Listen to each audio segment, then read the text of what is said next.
तो तो आज हम इस सीरीज़ में स्टार्ट करने वाले हैं सेल। ये जो हमारी सीरीज़ होने वाली है पूरी की पूरी एनसीईआरटी कवर करेगी। ठीक है, तो हम इसमें एनसीईआरटी की लाइन बाय लाइन कवर करने वाले हैं। तो सबसे पहले हम chapter number 8 of class 11th जिसमें हम सेल पढ़ने वाले हैं उसको हम डिटेल डिस्कस करेंगे। तो सबसे पहले हम सेल के बारे में थोड़ा थोड़ा जान लेते हैं कि सेल होता क्या है। सेल होता क्या है, तो सेल जो है वो जितने भी लिविंग ऑर्गेनिज्म होते हैं, ठीक है, उनको बनाने वाला जो स्ट्रक्चर है उसको हम सेल कहते हैं। जो बेसिक यूनिट है जिसके द्वारा एक लिविंग ऑर्गेनिज्म बनता है उसको हम सेल कहते हैं।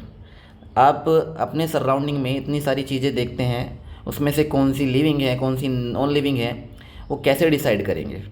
On the basis of cell, कि सेल है या नहीं है, उसी के बेस पर आप किसी चीज़ को एनिमेट या इनएनिमेट बोलते हैं, मीन्स सजीव या निर्जीव कहते हैं।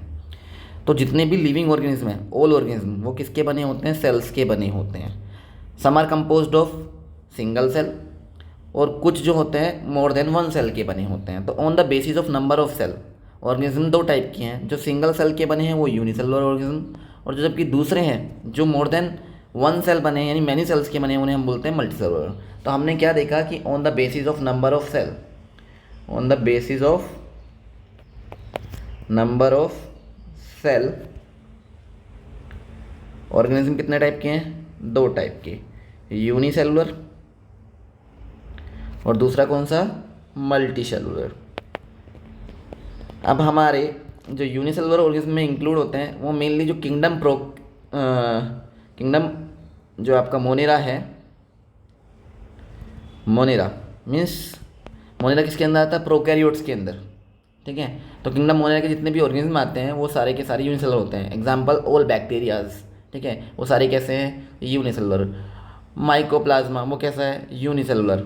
और साथ में ही प्रोटिस्टा के जितने भी मेंबर हैं, प्रोटिस्टा जो है वो आपका किंगडम प्रोटिस्टा जो है वो यूकैरियोट्स में आता है। ठीक है, उसके जितने भी मेंबर हैं वो सारे यूनिसेलुलर होते हैं। मल्टीसेलुलर में इंक्लूड करते हैं हम फंगाई, किंगडम फंगाई, फंगाई के बाद प्लांट, और third is animal, kingdom Animalia. तो ये आप समझ पा रहे होंगे मेरी बात। तो आपको क्या बताया मैंने? On the basis of number of cell दो टाइप के ऑर्गेनिज्म होते हैं, unicellular and multicellular. Unicellular organism जो बने होते हैं वो सिंगल सेल के बने होते हैं, ठीक है, और मल्टीसेलुलर ऑर्गेनिज्म बने होते हैं आपके मोर देन वन सेल। उसमें आपके फंगाई, किंगडम फंगाई के ऑर्गेनिज्म आते हैं, किंगडम प्लांट के ऑर्गेनिज्म आते हैं, किंगडम एनिमल के यानी एनिमल किंगडम के ऑर्गेनिज्म आते हैं। तो हम अगर बात करें कि सेल है क्या, सेल का जो बेसिक स्ट्रक्चर है वो क्या है, वो इस चैप्टर में हम डिटेल पढ़ने वाले हैं। स्टडी ऑफ सेल को हम बोलते हैं साइटोलॉजी। अगर आप एक इंडिविजुअल सेल को पढ़ रहे हैं, उसकी morphology as well as physiology पढ़ रहे हैं, तो उसे आप क्या बोलते हैं? साइटोलॉजी। तो study of individual cell, individual cell and their physiology and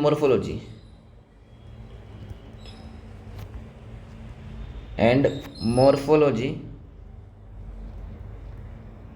उसको हम बोलते हैं cytology, is known as cytology, उसे हम साइटोलॉजी कहते हैं। अब सेल बायोलॉजी क्या है? सेल बायोलॉजी क्या है?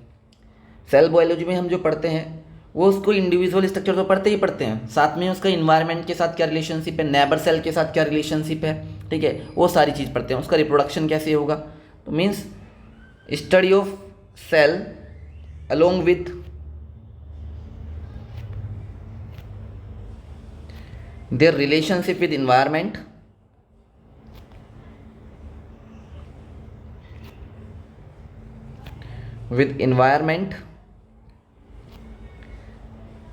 as well as neighbor means neighboring cells, ठीक है, as well as other cells।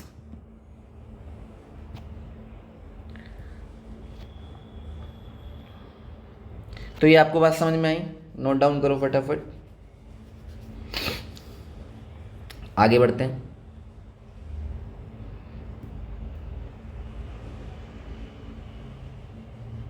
आगे पढ़ने एनसीईआरटी की हम लाइन बाय लाइन कवर करने वाले हैं। तो सबसे पहले जो हम देखने वाले हैं कि किस तरीके से हमारा सेल की डिस्कवरी की गई। सबसे पहले सेल किसने डिस्कवर किया, कैसे किया, तो पहले हम कुछ बातें देख लेते हैं। First time simple microscope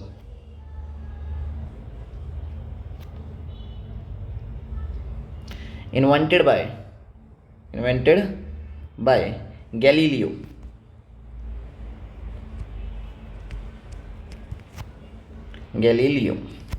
and compound microscope invented by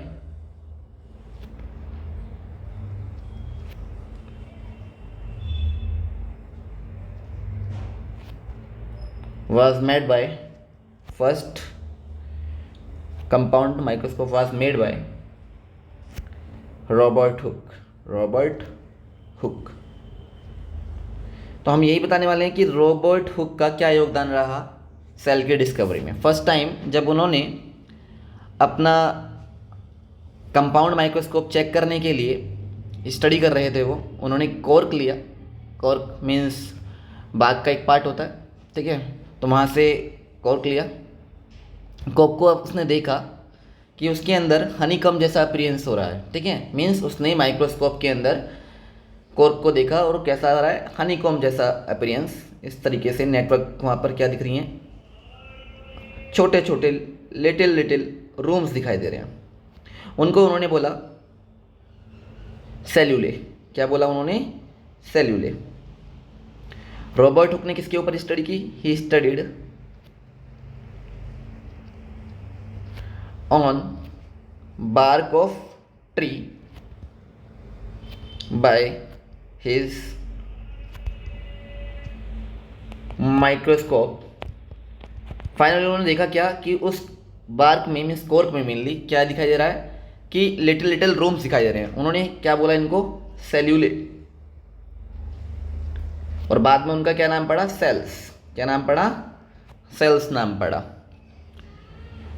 तो वो सेल्स कैसी थी, डेड थी। मीन्स रॉबर्ट हुक ने ये काम किया 1665 में 1665 में। मीन्स जो हमारी रॉबर्ट हुक है उन्होंने कैसी सेल डिस्कवर करी, ही डिस्कवर्ड डेड सेल। क्योंकि हमारा जो कॉर्क पार्ट है वो डेड होता है। Dead cell from bark of tree in 1665। ये आप समझ पा रहे होंगे। तो अब क्वेश्चन ये आता है कि लिविंग सेल किसने डिस्कवर करी फर्स्ट टाइम, तो वो भी हम देखने जा रहे हैं कि लिविंग सेल सबसे पहले किसने डिस्कवर करी।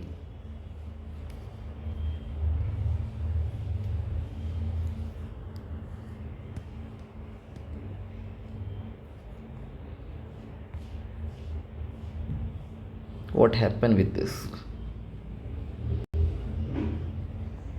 It meant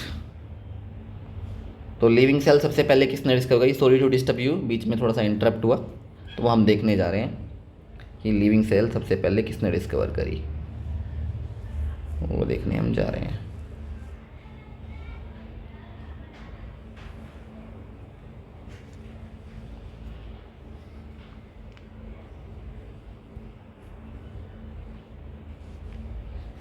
तो सबसे पहले लिविंग सेल डिस्कवर करी, living cell first time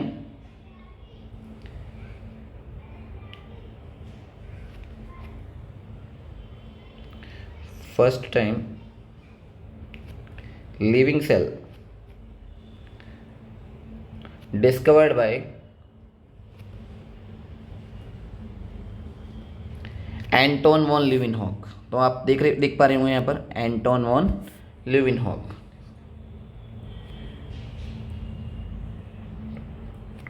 von लीeuwenhoek इन 1674 उन्होंने क्या क्या डिस्कवर किया, आरबीसी, प्रोटोजोआ,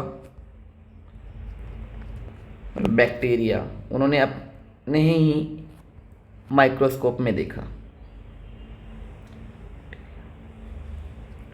तो ज़रा एनसीईआरटी की लाइन पढ़ते हैं। What is cell? सेल क्या है? तो सेल क्या है, सेल के क्या फीचर्स हैं? बेसिकली ये देखा गया कि एक यूनिसेलुलर ऑर्गेनिज्म इंडिपेंडेंट एग्जिस्ट कर सकता है, एंड वो जो यूनिसेलुलर ऑर्गेनिज्म है वो लाइफ के असेंशियल फंक्शन सारे के सारे वो परफॉर्म कर सकता है। मीन्स सारे के सारे जितने भी लाइफ प्रोसेस होते हैं, लाइक न्यूट्रिशन, डाइजेशन, रेस्पिरेशन, वो सारे फंक्शन कर सकता है।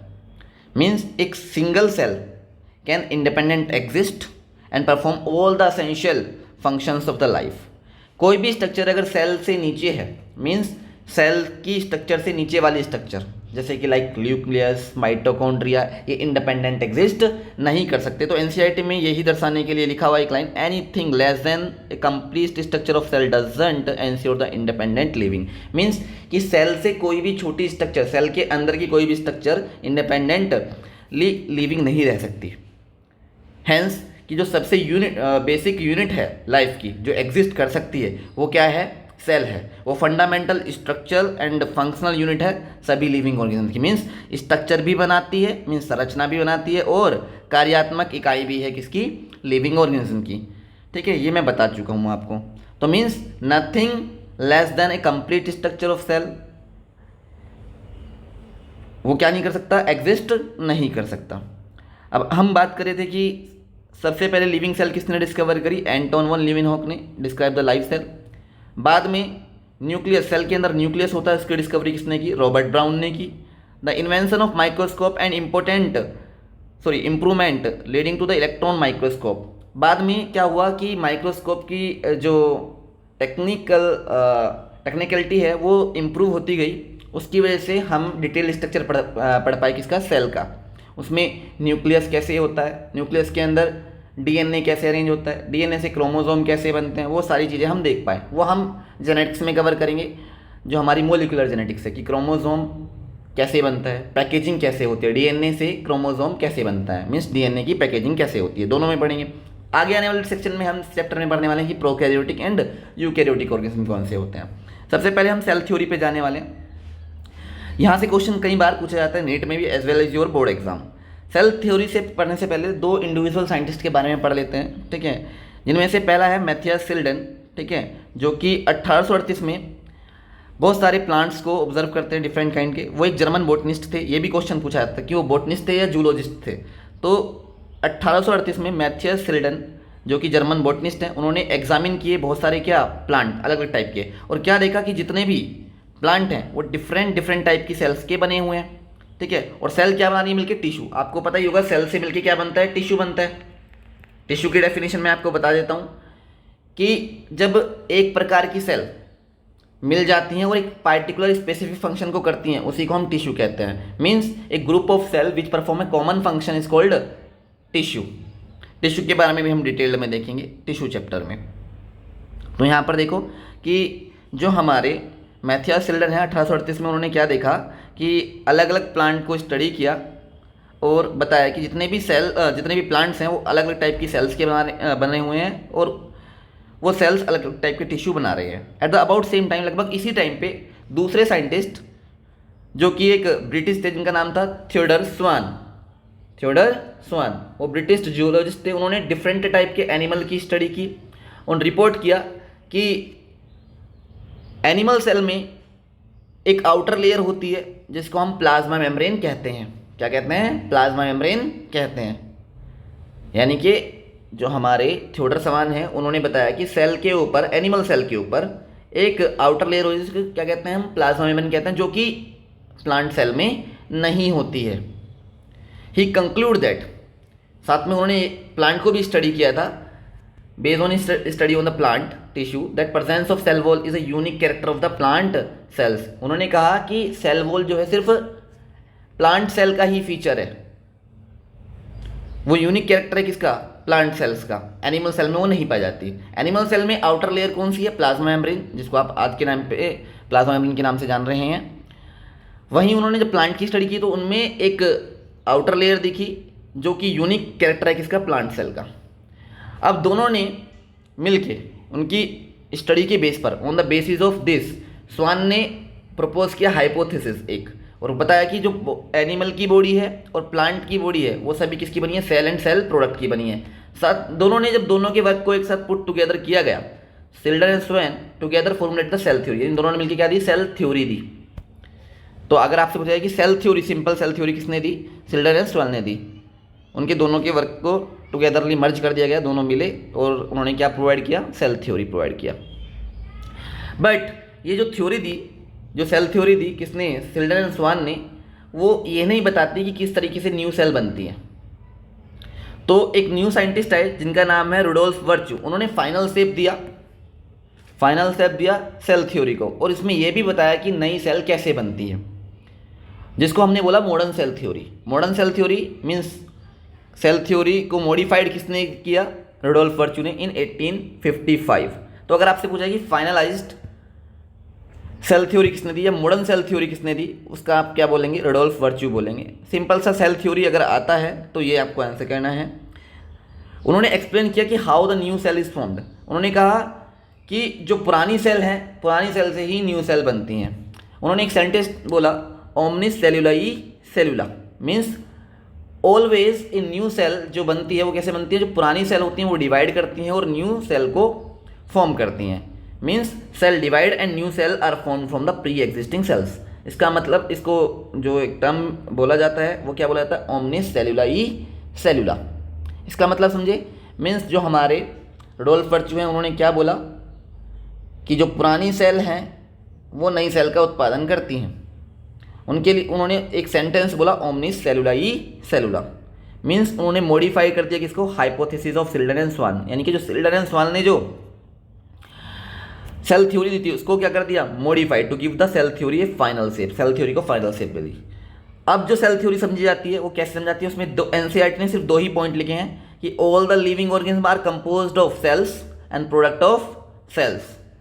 साथ में दूसरा point, all cells are arise from the pre existing cell, that is ओमनिस सेल्यूलाई सेल्यूला, ओमनिस सेल्यूला ई सेल्यूला। ये समझ में आई। तो ये हमारी क्या है, सेल थ्योरी के पॉइंट हैं, ठीक है, जो मॉडिफाइड की किसने, वर्च्यू ने। और इसी को जो ये सेंटेंस बोला गया, ओमनिस सेल्यूला ई सेल्यूला, इसी को बोलते हैं लॉ ऑफ सेल लीनिएज, इसी को बोलते हैं लॉ ऑफ सेल लीनिएज। समझे। अब अगली क्लास में हम ओवरव्यू देखेंगे सेल का। आज के इतने काफ़ी रखते हैं, इस स्लाइड में इतना ही काफ़ी रखेंगे। थैंक यू, बने रहिए।